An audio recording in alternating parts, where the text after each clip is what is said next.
Right, so you've seen it before. We got a 10 set. Yeah. Don't think too much. Just throw the shit out there. Yeah. Yep. Ready? Yep. I know this. I know most of these answers already. So like, this is for everyone else. Goof or reg? Goof. Freestyle or border cross? Border cross. Park or free ride? Free ride. Mountain or woodland? Woods. Favorite center, past or present? Court Farm on a good day. Riding the black run on Court Farm. I've said this about Court Farm many times. If you link every feature together in Court Farm, it links. Everything just works really nicely. You come out the berm with more speed than you can deal with, and you hit the next table and you clear it and you hit the next berm. If you can link all that together, it is absolutely beautiful. If you fuck up at any point, it will fuck you up. And that's why I like that. And Hair Down. Hair Down was the same. The big berm at the bottom of Hair Down was juicy. Those two centers, definitely. The Green Man was fun, but there was not enough turns in the Green Man. So you're talking border cross here on all three of them, aren't you? Pardon? You're talking border cross now, aren't you? Absolutely. Yeah. Your eyes see you see border cross. Yeah. Like this question's overall center, because later on I've got border cross down here. Best center. Best center. Like we're talking like border cross, we're talking freestyle, we're talking slope style, we're talking like owners, we're talking ambience, we're talking about pad boys. You offer a compliment here, Sloggs? No, I just want you to. I want your favourite centre, past or present, all rounder. Because next, in a minute, I'm going to ask you best border cross. You're fucking the 10 set up here, Steve. Bloody hell, Mark Hale was fucking it up by telling us the questions before Slogg had asked them. You're now fucking it up. I'd have to say that, like, the centre that I enjoyed visiting most, if you're going to say that, best centre. Yeah.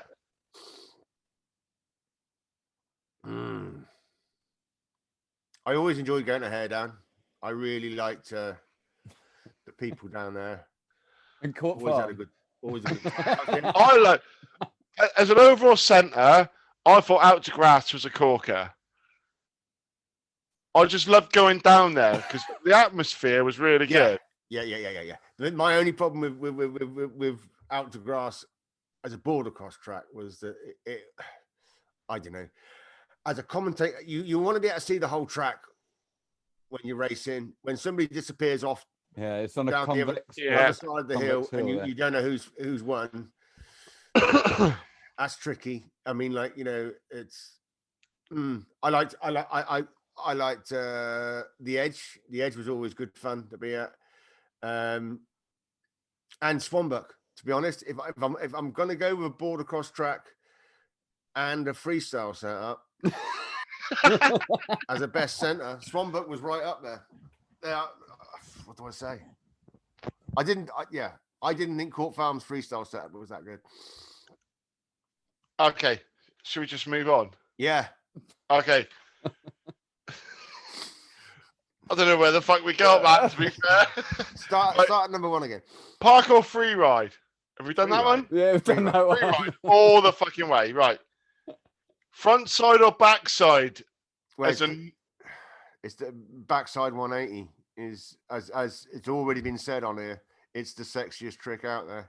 Yeah, I think if you can boost and go big with a backside 180, there's nothing more. I mean, like, that's it in my book. It's just a beautiful trick. It's freestyle epitomized, personified. Backside on a 180. Yeah. Favorite rider? Thought about this. I'm putting Rennie Miles right up there. That's a fucking great shout. Good shout there, Steve. Good shout.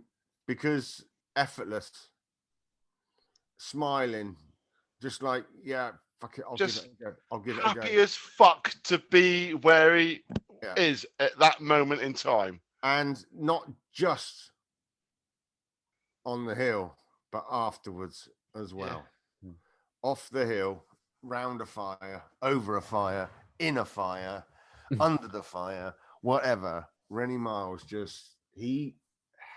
And he's been in it from day dot as well. Yeah, he kind of sums up mountain boarding for me. He's always stoked.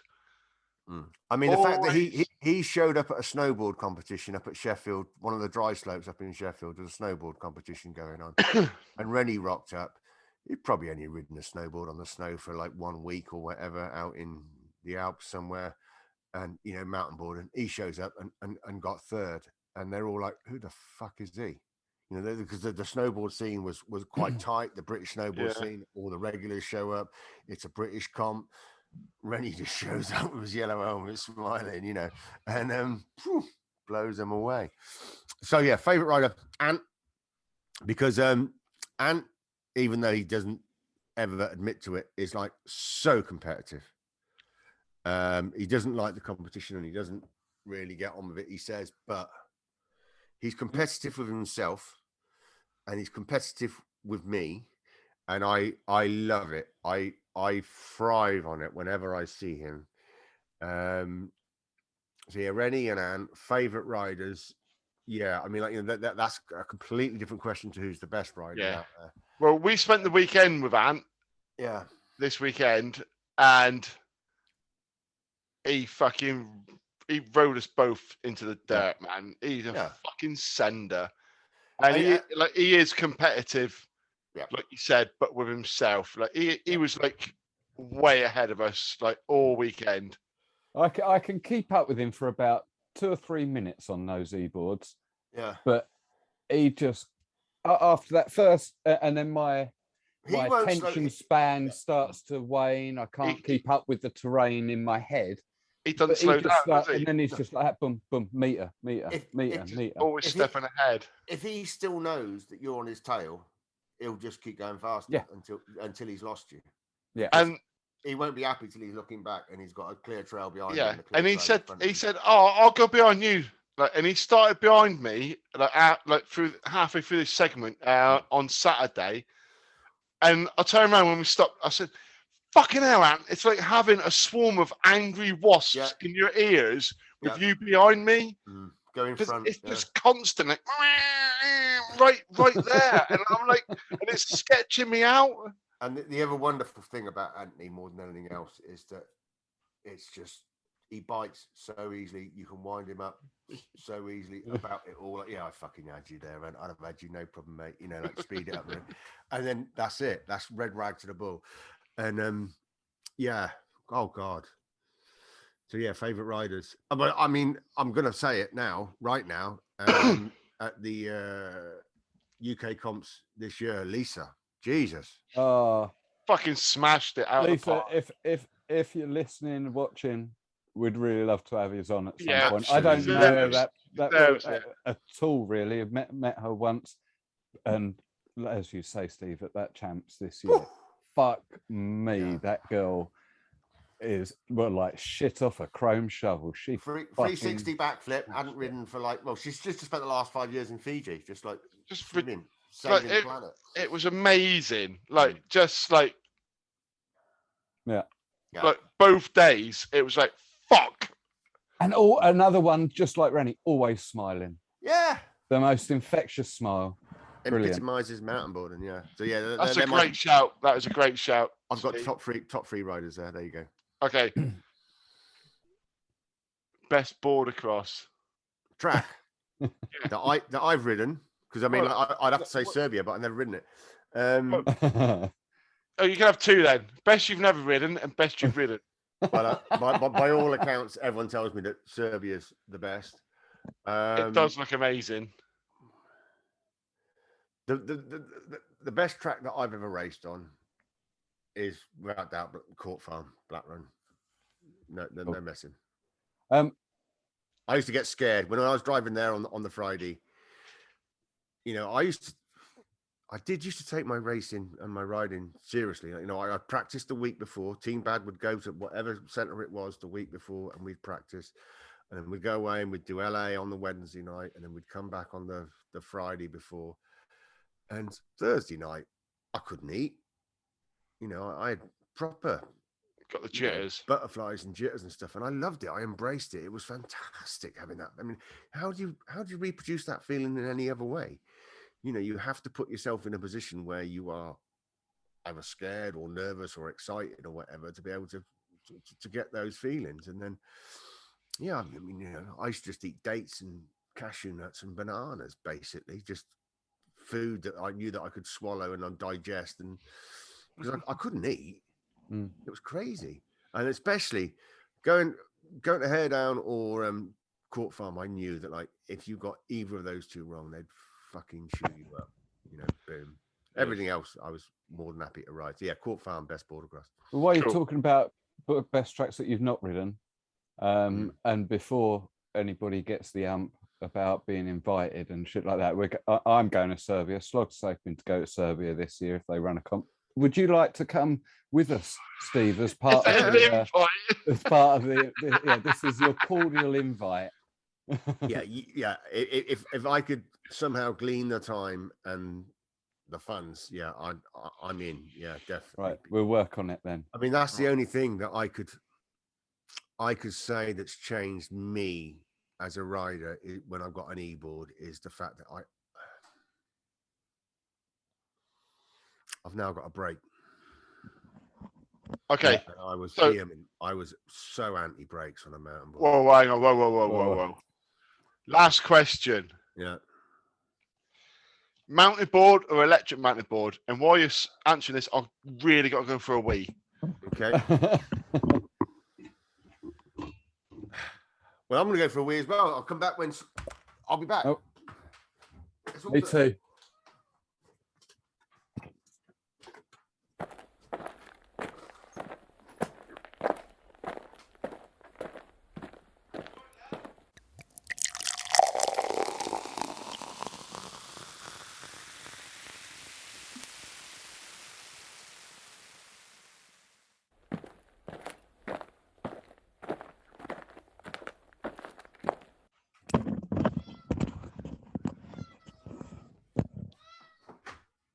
Oh no, what's going on? Is that Sammy? No. Can't hear. We're all back. Back in the room. Back in the room. Oh, did you go for a wee as well, did you? Yeah. We all went. Did we? Yeah. It's been a long one this time. So the question was e-board or mountain board? Oh, we're going to cut that bit out. We all went for a bit. Just cut that out. So your final question, Sloggs, was? Okay, so final question is mountain board or e-board? Okay. Right. So, avoiding the cliches. No, I can't avoid the cliches. I'm going to say it. Mountain boarding is pure. I've never, ever experienced anything like mountain boarding as a board sport, in the sense that there've been many times when I've been free riding in the woods when the only option is to lock and load. You have to lock in and ride it out. Falling off, scrubbing off speed, taking an alternative line or whatever just isn't an option. You just have to ride that out. And the payback from that afterwards, the adrenaline, the elation, the exhilaration that you get from those living in the now, those moments, it might only be 5 seconds or whatever. They're absolutely priceless. And you might get it in surfing. I've never been a good enough surfer to get there. And like, you know, in skateboarding, you don't have to ever lock and load for that long. You do a trick on a coping or whatever, you kind of like hang on and you land it, and then like you back up the other transition, and it's, you know, you could just ride it out or do another trick or whatever. And snowboarding, you've always got an edge. Whenever things get too scary on a snowboard, you can just slow down a bit, really. So for the purity and just the amount of payback, I've got to say mountain boarding over e-boarding. Right now, currently, I can't afford physically, financially, and probably mentally to put myself in those positions on a mountain board to get that payback. The time for me to take those risks. I mean, I didn't start mountain until I was 37, but I still felt very young at heart when I was doing it, and irresponsible, and I didn't have any responsibility, so I was able to take those risks. I really don't feel that comfortable taking those risks anymore at my age, knowing that if I fuck up, I've really fucked up. It's going to take me longer to heal. I've got 2 kids to feed and all that kind of shit, you know. And it's like, it's the same with skateboarding. Ever since I broke my ankle, I broke my ankle doing a front side 50-50. Ever since then, front side 50-50s for me are off the table. I don't do any front side 50-50 tricks to tail or whatever, you know, grinds or anything now, any more front side 50-50. They're off the table. So my quiver of tricks, my amount of tricks is diminishing all the time. So now I go skateboarding at a ramp or whatever, and I'm just kind of like painting by numbers. I'm going through the motions. I'm not really, you know, skateboarding always used to be about like going somewhere and learning a new trick and doing it and doing it and doing it until you learn it, and you'd come away going, yeah, I got that tonight, you know, ollie a tail or whatever. Yeah, boom, boom, After boom, boom, battering yourself senseless. Yeah, but to at do the it. end of the day, there was an accomplishment, and just showing up and going through the motions doesn't really do it. And like, yeah, I go to bugs. I mean, fuck's sake, me going into the woods now and hitting a trail fast enough to get the payback. God, the last time I did that was Pete Tatham's stag do. We all went to Clevehill, and I just thought, I'll just go and enjoy myself. Clevehill's okay. I can pace myself. I don't have to go mental. And within 10-15 minutes, I'm in a train with Pete Tatham, Reese, and God knows how many else. Just banging it down the hill. Yeah, and you know, some guys are slower than me, so they go at the front, and so you're overtaking them, and you've got Pete behind you. Well, I'm not letting that fucker overtake me. I better go quicker. And suddenly you're back in the moment again. You know, but Cleve's open. It's expansive. There's no trees, so yeah, you can afford to make a mistake there. So every time I'd say mountain boarding, for the sheer adrenaline and exhilaration and buzz, you can't bottle that. You can't buy that from a chemist. But now, as a 57-year-old, and what has got me back on a board, because there's no denying that until Ted came down, well, Eamon came down here and gave me a go on his board and said, yeah, we're going to film you going on a board up at Ramwick Woods.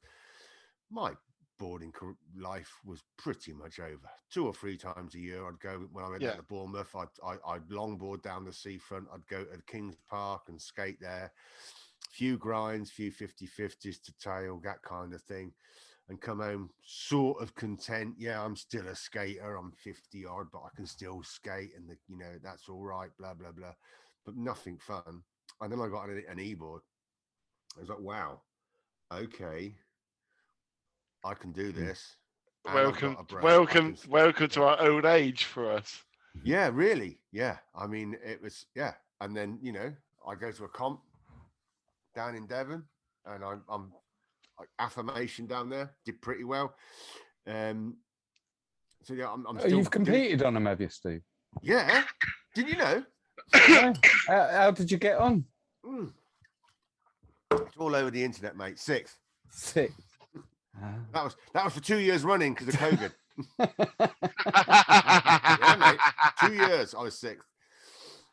And then I crashed and burned at the last one. But no, you know what I mean? It was just affirmation for me. It was just great. And, you know, we wouldn't be having this conversation now if it wasn't for e-boards. No, we wouldn't. No. And I want to take this opportunity to publicly say thank you for helping get me on an e-board, because it was you talked about second bites of the cherry and stuff like that, and, you know, effectively third bites of the cherry and whatever. You've given the cherry back to me, and I've lent it to you. It's gone full circle, isn't it? Well, Dan, it's gone full circle now. I've only lent you the cherry, Dan. I want it back. No, but seriously, I mean, I knew what I had, and I was doing it on my own. Nobody else around me. Nobody else had a board or anything. And then I came down to Cornwall to see you, and I go, look, just go. It's fully charged. Off you go for 2 hours, and go for an hour, and then turn around and come back for an hour. And you came back and just were like, I knew exactly what you were going to be like because I was the same. And I was like, wow, yes, Dan, you got it, you know. And you said, there's no way I can possibly ever afford one of these. The justification at the time, because you can't. It's such a big outlay, isn't it? But Lorna sprang that surprise party, and I just thought, hang on a minute, this is the perfect moment, and it worked. And I mean, like, that's, you know, that was just like a wonderful, wonderful thing to be involved in. It really, really was, because it's brought me and you, we're mates again now. I mean, apart from the whole like Snowden thing, you know, and the fact that, that's drip fed down to you, Sloggs, as well. You know, like, you know, you I know it couldn't get any better for you, Bear. No, of course it couldn't, Sloggs. No, it couldn't get any better. No, but if it wasn't for drip feeding down to me, you wouldn't have not been able to go to Snowden. Exactly. Yeah, and we wouldn't have all these merry japes and laughs about it afterwards, would we? You know, how we laughed, how I've laughed since. Oh my God! Yes, thanks, Sloggs. Thanks for that. So we took you the penny fan. The long walk to freedom. They're not my friends. I love that day. That day was an adventure. Yeah, I loved it. Oh, it was brilliant. That's what it's all about. Yeah, it was completely off the scale when it came to riding. The afternoon was amazing. I mean, that was really, really good fun. And the morning was just hilarious. You know, I mean, the fact that I was on a board that was completely just shit. And Ted said, yeah, I'll sort you out, Steve. I'll bring you a nice board, no problem. And it was rubbish for the first half an hour. I nearly jacked right then. But then once I thought, like half hour in, I thought, oh no, like Steve's ditching it already. Yeah. But it wasn't performing though, the board. No, it wasn't. It wasn't designed to go uphill. It was designed to cruise along Eamon just got all the settings and put them back to like default, and wiped off whatever was set on the board, and it was fine after that till I ripped the wheel off. Oh, there were a few board injuries that day. That all added to it. It was a beautiful day, and I mean, you know, the highlight would have been the wedding on the bridge with that bottle of Rattler. Oh, that was. They were awesome, weren't they? Yeah, that cider never tasted so good, you know. Yeah, it was a beautiful day out. It was great fun, and moments like that. And you know, I know you never ever say it, but for me, it was my Snowden.